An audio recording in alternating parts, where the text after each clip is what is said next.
आपको पता है कि हमारी जो सेल्स होती हैं उनका शेप और जो साइज़ है वो वेरी करता है। ऐसा क्यों? क्योंकि इनके जो फंक्शंस होते हैं वो वेरी करते हैं। जैसे अलग-अलग फंक्शंस परफ़ॉर्म करेगा तो उसका शेप और साइज़ भी उसी तरह होगा, मतलब अलग-अलग होंगे, ठीक है? यहाँ पे कुछ एग्ज़ाम्पल दे रखे हैं जैसे कि नर्व सेल, कोल्यूमिनर सेल और स्पर्म सेल। तो इन सब का शेप और साइज़ जो है वो वेरी कर रहा है। क्यों? क्योंकि इनके फंक्शंस अलग हैं।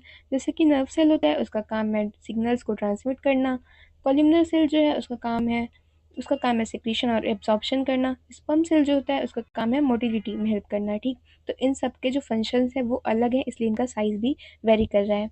यहाँ पे आगे चलते हैं। माइकोप्लाज़्मा दे रखा है। इसका जो लेंथ होता है माइकोप्लाज़्मा का वो है 0.3 माइक्रोमीटर, ठीक। और ये सबसे स्मॉलेस्ट लिविंग सेल है, ये याद रखना आप। और पीपीएलओ जो होता है उसका साइज़ दे रखा है यहाँ पे 0.1 माइक्रोमीटर। पीपीएलओ एक तरह का माइकोप्लाज़्मा है और इसका फुल फॉर्म होता है प्लूरोनिमोनिया लाइक ऑर्गेनिज्म, ठीक है। यहाँ पे टिपिकल बैक्टीरिया जो है उसका लेंथ दे रखा है 3 to 5 माइक्रोमीटर और जो साइज दे रखा है टिपिकल बैक्टीरियल सेल का वो है 1 to 2 माइक्रोमीटर। याद रखना आप कि हमारा जो टिपिकल बैक्टीरियल सेल है और जो टिपिकल यूकैरियोटिक सेल है इसके साइज़ में लगभग 10 गुना ज़्यादा डिफरेंस है। मतलब कि हमारा जो टिपिकल यूकैरियोटिक सेल है उसका साइज़ हमारे प्रोकैरियोटिक सेल से लगभग 10 गुना ज़्यादा होगी, ठीक है। यानी कि अगर वो 1 से 2 माइक्रोमीटर का है तो हमारा यूकैरियोटिक सेल का जो साइज़ है वो होगा 10 से 20 माइक्रोमीटर, ठीक। ये ज़रूरी था, ये हमने कर लिया।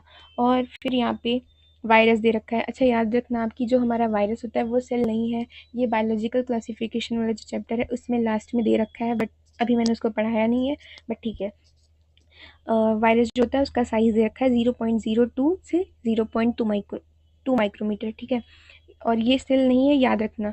फिर राइबोसोम दे रखा है यहाँ पे 15 से 20 नैनोमीटर का। Nanometre in the sense 10⁻⁹ metre, ठीक। नैनोमीटर है राइबोसोम में, बाकी सब में माइक्रोमीटर, ठीक। 15 से 20 नैनोमीटर प्रोकैरियोट्स में राइबोसोम का साइज़ दे रखा है। ये हमारा हो गया। कुछ स्पेशलाइज्ड सेल हैं जैसे कि हमारे आरबीसी, डब्ल्यूबीसी और लार्जेस्ट और लॉन्गेस्ट सेल के बारे में दे रखा है। हमारी जो आरबीसी का डायमीटर, याद रखना रेडियस नहीं डायमीटर, ये एनसीईआरटी की लाइन है कि डायमीटर जो है हमारे आरबीसी का वो है 7 माइक्रोमीटर, ठीक है। और इसका शेप जो होता है वो होता है राउंड और बाइकॉन्केव, ठीक।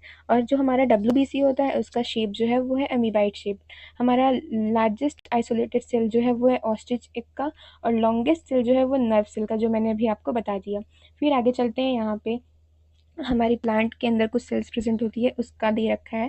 जैसे मीजोफिल सेल है, इसके अंदर प्रेजेंट होगी क्लोरोप्लास्ट, इसका शेप जो है वो है राउंड और ओवल।